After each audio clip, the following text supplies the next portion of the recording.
Hi guys, I hope you are all well and safe. I have a great comment today that I want to address by Christy K 5013. The reason that I chose the comment is because it demonstrates the dual facade of our reality when it comes to truth and transparency. So many people are begging for the truth. Many say they can handle the truth, and I believe them, but I'd like to examine this concept a little more so that we become aware, vigilant, and resolute to find the truth. As one community member said, we deserve the truth. So let's take a look at Christy K 5013 and her comment related to a video about Melania Trump and the scrutiny over the outfit she chose for Jimmy Carter's funeral. As with so many others, I too like and respect Melania. But every famous person in the public eye endures continual scrutiny. It goes with the territory, and she has oodles of that. Also, not everyone can be beautiful, even with great wealth such as Camilla. Sometimes I wonder if she would garner so much adoration if she was less attractive. Many of us love beauty. I am one of them. Thank you, Christy. That's a great question, and I'm happy to see another lover of beauty. I think almost everyone loves beauty in some form, even if it has eluded them. Some define physically attractive people as beautiful, and I think that's the overall perception of beauty. But others like me define beauty as a pure and loving spirit, yet others define beauty as their pet or an eagle flying in the sky. And still others, sadly, fall in love with the innocence of children in an unhealthy way. I understand that the definition that you were using for how people see Melania or anyone else is through physical beauty, and you are very right on that one. The question I want to explore, though, is the importance of that physical beauty, and does it distract us from seeing the beauty of the spirit that is essential for life in all of us? Remember that word, distraction. We'll hear it again. Melania is lucky. She has outer beauty, but what's more important, I believe she has inner beauty as well. There have been other first ladies who were not so attractive but were beloved, so not sure, but it's a good thought. Most of us inherently have a bias towards the deception of attractiveness and don't even know it. Just like we have a bias for black or white or yellow, physical attractiveness controls the minds of so many. Tim is one of them. I've tried to convince him for years about how several of the bombshell actresses he likes are very ugly on the inside. He won't believe it until he sees it on the TV, but I still love him to the moon. I, on the other hand, see the ugliness on the inside in a more pronounced way. It repels me no matter what someone looks like. I have found that many creative type of people aren't real primpers. They aren't concerned with nails and hair. I'm one of them.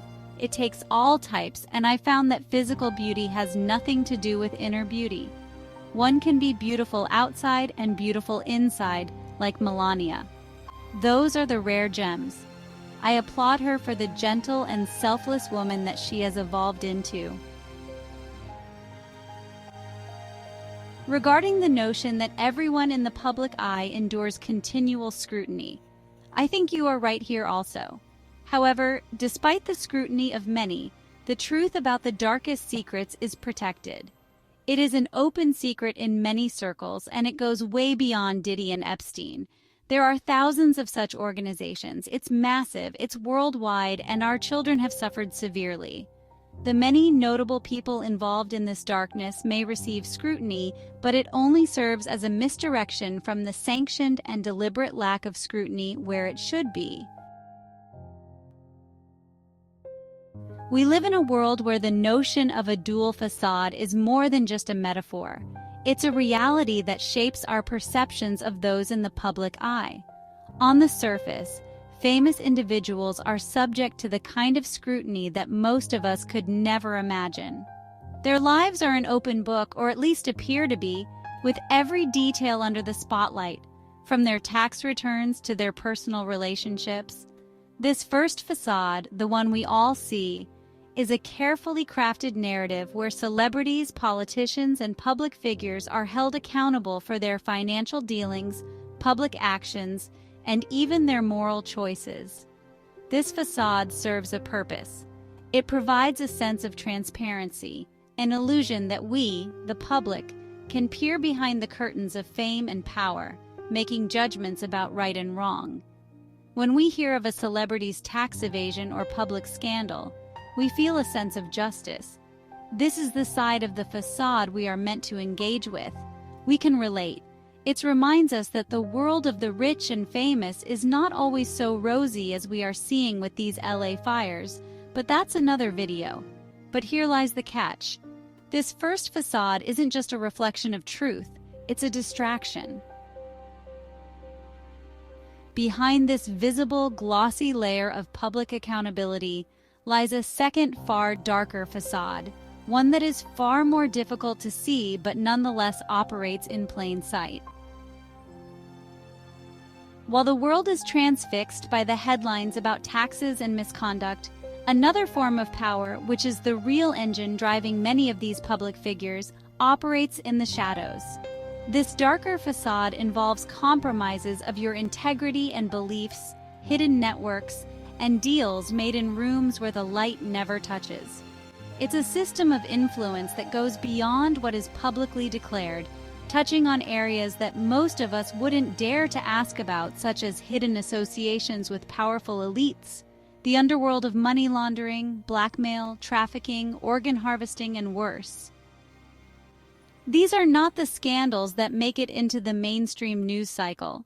They are the ones that are carefully protected, often referred to as open secrets within the circles of those in power. And yet, the public never sees these intricacies. Why? Because the very scrutiny directed at the first facade serves to obscure the second. We are so consumed by the idea of justice in the realm of taxes, relationships, and scandals that we fail to ask the more dangerous questions. What is really at stake here? What are these individuals hiding, and why is it so carefully concealed from us? In this dual facade existence, the public is fed a constant stream of information that distracts us from the more pressing but often terrifying truths that remain deliberately buried. The media reports on one scandal or catastrophic event after another, each more sensational than the last, ensuring we remain fixated on the surface. Meanwhile, the real issues, such as the ones involving power, manipulation, and even unspeakable acts, remain safely tucked away, protected from the public gaze by the very scrutiny that is meant to keep things transparent. This dual facade doesn't just exist in the lives of celebrities. It extends into the very structures of society. It shapes our politics, our institutions, and our worldview. We are conditioned to look at the surface, at the headlines, the social media posts, the financial disclosures, and believe that we understand the full picture. But the truth is, we are only ever seeing half of the story. And the more we focus on the spectacle of the first facade, the more securely the second remains hidden, shrouded in darkness, untouched by the very spotlight we believe to be illuminating the world. In the end, the dual facade is a carefully constructed mechanism, one that ensures the public remains distracted by the trivialities of fame and scandal, while the more sinister truths go unexamined. It is this very distraction that protects the powerful, leaving us with a world where the truth is buried just out of reach, forever obscured behind the polished surface of what we are told to believe. So share this video with those that need to know and remember this closing thought as we move through the coming days of transition. True beauty is not seen in the mirror. It is reflected in how we treat others.